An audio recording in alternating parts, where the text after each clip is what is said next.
BGS Tulungagung Channel. Jangan lupa untuk like dan subscribe di BGS Tulungagung Channel. Mantap. Yes. Jangan lupa like, comment, and share channel BGS Tulungagung Channel.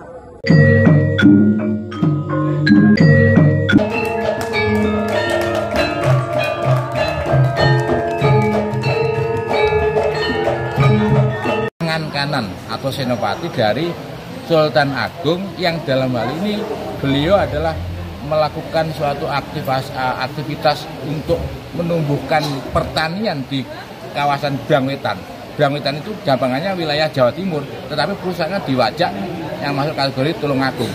Oleh karena itu, dalam konteks Sarasian dan kemudian dilanjutkan Ketoprak, Banjaran, Temenggung, Sorontani itu diharapkan nantinya mudah-mudahan bisa terwujud untuk keteladanan beliau. Temenggung Sorontani itu diusulkan untuk menjadi pahlawan nasional. Karena mengapa? Dalam konteks ini Temenggung Sorontani berhasil mengalahkan Gubernur Jenderal Belanda yang di Batavia atau Betawi, yang dalam hal ini kemudian disowankan kepada Sultan Agung. Nah, ini saya kira patut diapresiasi tentang keteladanan dan usulan untuk Temenggung Sorontani itu menjadi pahlawan nasional, begitu. Ini adalah pakaian Sorjan pada era Nyai Temenggung Sorontani. Ini namanya sorjan siket Bapak Ibu ya. Jadi memang begini, jadi kalau pakai begini. Cuma kalau dalam situasi perang, kerisnya tidak di sini, kerisnya di sini. Taruh. Tapi karena ini dalam rangka Sarasian, maka kerisnya harus di sini. Jadi ini sorjan siket yang dipakai oleh para Temenggung pada abad 16 era Temenggung Sorontani. Insya Allah pakainya seperti ini. Ini seperti data yang saya cari dan pakaian beliau memang, mohon maaf, seperti ini. Ini data mana saja. Terima kasih. Mohon dilanjut. Terima kasih ilustrasinya. 9 serta data-data lain di lapangan yang kami temukan mulai dari data juru kunci di makam Hastono Mulyo Gambiran Yogyakarta, makamnya Bapak Temenggung Sorontani Aryo Kusumo, kemudian makam di Gedungan Purbayan, makamnya mertua Temenggung Sorontani ingkang paring asma Kyai Ryo Sorontani gugur ing Perang Bengawan di daerah Ngantang, Kediri, perbatasan dengan Malang. Bapak Ibu, selama ini terkait dengan Temenggung Sorontani yang ada di sosial media, baik di Google, di YouTube dan sebagainya, mungkin sebagian masih banyak kekurangan.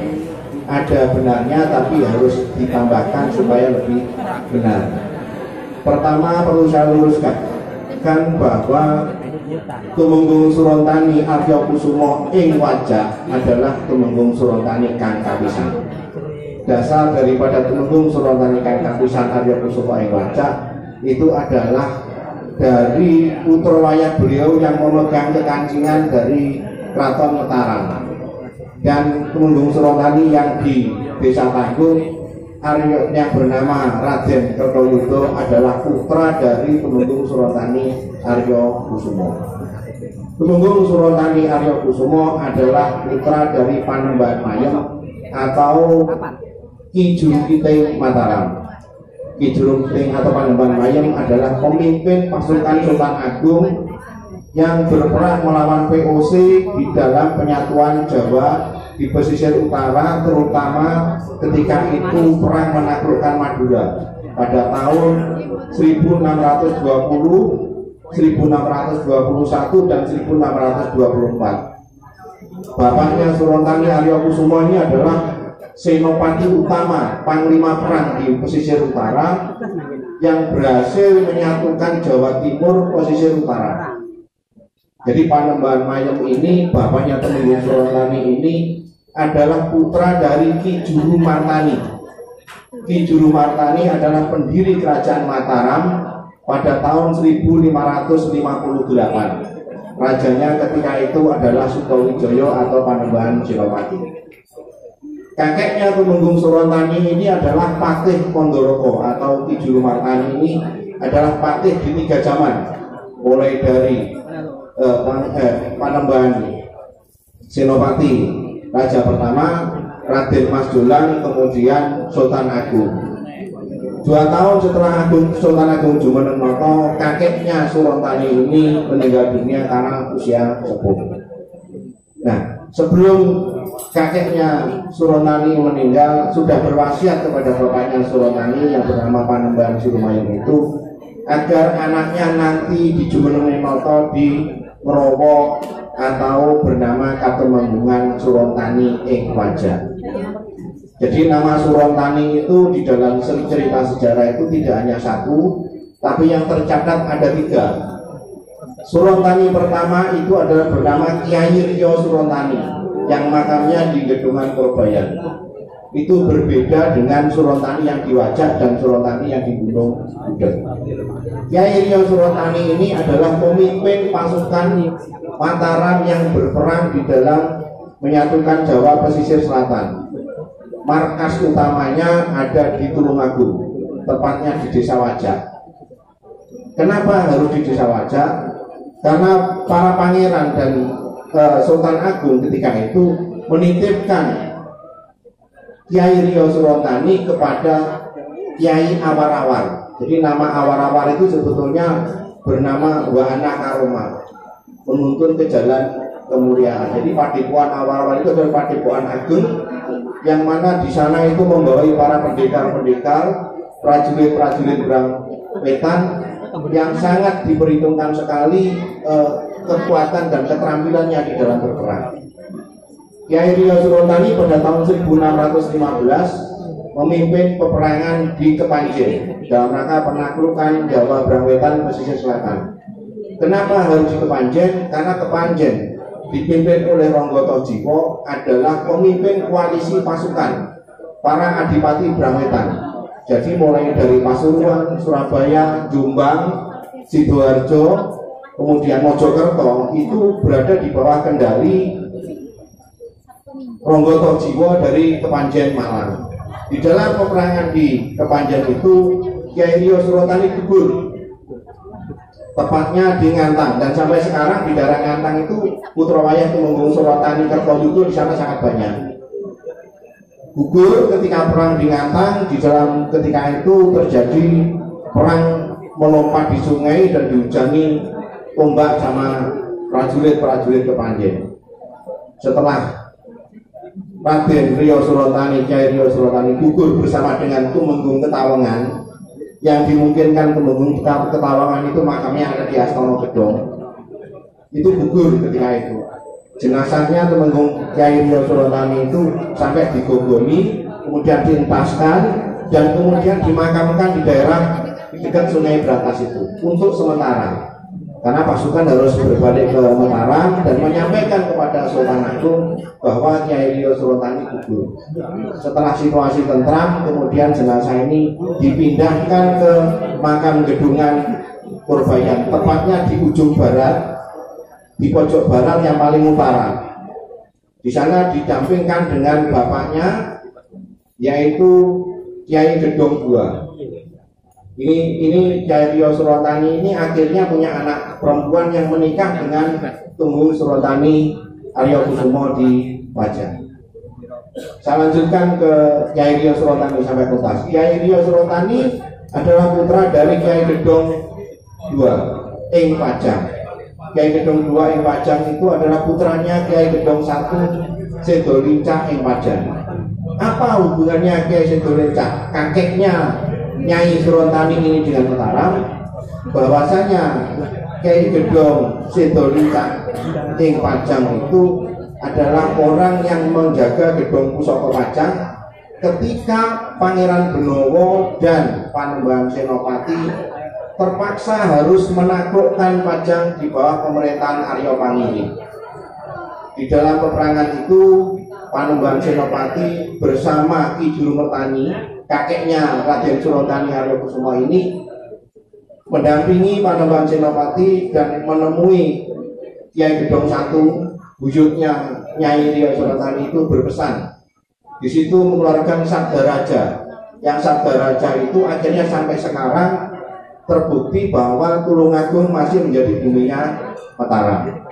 Sabda Raja di dalam serat babat Pajang yang ditulis oleh Raden Tanoyo, terbitan oleh Sadu Budi tahun 1983, menceritakan bahwa Kiai Gedong ing Pajang, begitu daunnya Raja Mataram ketika itu, banget panariman ingsun parang sliramu, lamun ingsun besok bukti sak turun-turunira aja pisah marang turun ingsun. Lamun ingsun uripe isih sengsara tetep ngabekti marang sak turun-turun ingsun. Jadi di tengah peperangan itu sebelum Kiai Gedong satu gugur, Raja Mataram pertama sudah mengeluarkan sabda raja supaya anak turunnya Kiai Gedong tetap bersatu di dalam pemerintahan Mataram Agung. Apa garis besarnya dari sini? Kalau di berita sekarang menyatakan bahwa Tumenggung Surontani adalah memberontak terhadap Mataram, Balelo terhadap Mataram, itu adalah cerita-cerita yang mungkin lebih banyak dibumbui daripada faktualnya sendiri. Kenapa? Dasarnya apa? Kalau Tumenggung Surontani satu itu berkhianat terhadap Mataram, maka tidak mungkin ada Tumenggung Surontani kedua, ketiga, dan keempat. Jadi Tumenggung Surontani yang kedua, Kertoyudo di Desa Tang itu putranya. Jadi tidak mungkin kalau bapaknya itu berkhianat kemudian tahta itu diturunkan kepada putranya. Ini mungkin sebuah cerita Belanda supaya kita itu tercabut akar sejarahnya daripada sejarah yang sesungguhnya. Jadi sekali lagi itulah beliau, dan tugas beliau di Tulungagung adalah membangun lumbung pangan. Pernah ketika itu tahun 1620 terjadi larang pangan di Tulungagung karena perang yang terus menerus 1614, 1615, 1617 itu perang terus sampai Raja Mataram itu memerintahkan jangan sampai beras yang di Mataram itu dikeluarkan karena paceklik. Jadi mungkin terjadi wabah, mungkin padinya busuk atau bagaimana, sehingga masyarakatnya tidak sempat bertani, sibuk berperang sehingga terjadi kelangkaan pangan. Yang mungkin sekarang juga terjadi di mana beras mahal itu. Jadi terakhir 10 menit ya Pak ya. Sebetulnya ini ceritanya panjang Bapak Ibu. Saya membawa silsilahnya, nanti bisa di-scan. Silsilah sudah kami verifikasi, nanti pelajar yang mahasiswa yang menginginkan ini saya bawa, silakan nanti di-scan dan dipelajari. Terakhir, seperti diceritakan di dalam berita-berita di Jogja bahwa yang membawa penggalan kepala Gubernur John Peter Chun dari Batavia adalah Tumenggung Surontani, yang mana sekarang kepalanya itu ditanam di tangga nomor berapa itu, 570 berapa itu di Imogiri. Jadi itu bukan kepalanya Tumenggung Indronoto, tapi itu kepalanya Gubernur Jenderal Belanda. Sebegitu hebatnya Tumenggung Surontani itu kita harus akui dulu sebagai pahlawan yang merintik saya. Wa saudara Muhammad. Ini Bapak Ibu, sebelum saya tutup, nanti bisa dilanjutkan sambil ngobrol pribadi, bahwasanya 1624 peletakan fondasi pemerintahan Sultan Agung Hanyokrokusumo pertama kali di bumi Tulungagung adalah di Desa Wajah dengan sistem pemerintahan Kesultanan Mataram Islam. Itu jadi Wajah pada waktu itu mulai dari Jepun sampai Gamping adalah Wajah. Desanya begitu luas, ya. Jadi pemerintahan Agung Mataram Islam, masuknya Islam dari Mataram pada tahun 1624 dibawa oleh Kiai Tumenggung Surontani Aryo Kusumo, di mana beliau adalah cicitnya Kanjeng Sunan Giri. Jadi mbah buyutnya Kanjeng Surontani itu adalah cicit canggah warengnya dari Giri Kedaton. Jadi ada jalur ke Sunan Giri, ada jalur ke Raja Mataram Panembahan Senopati. Nanti bisa dibaca di silsilah yang saya bawa. Sementara itu, terima kasih sekali lagi. Mohon maaf jika ada salah kata dan kekurangan. Tidak ada niat apapun selain saya ingin mewariskan cerita keluhuran nenek moyang kepada anak cucu kita. Wassalamualaikum warahmatullahi wabarakatuh. Waalaikumsalam warahmatullahi wabarakatuh. Sugeng rawuh Tomo Camat Kedemaru dengan kerso rawuh Bang Garin serta Bapak Ibu tamu yang tidak bisa saya berikan satu persatu, tidak satu persatu. Bapak sekalian, sehingga jelas kalau ada cerita karangan yang katakannya Tumenggung Surontani adalah pemberontak berkhianat kepada Sultan Agung itu adalah cerita hoax. Tidak akan mungkin, karena Pak Sultan Agung menyadari betul kekuatan VOC saat itu luar biasa dahsyat, dan itu kalau tidak disengkuyung oleh seluruh penduduk pribumi, baik Islam, Hindu, Buddha maupun juga para penganut yang lain, kami tayang, ini tidak akan mungkin bisa mengalahkan.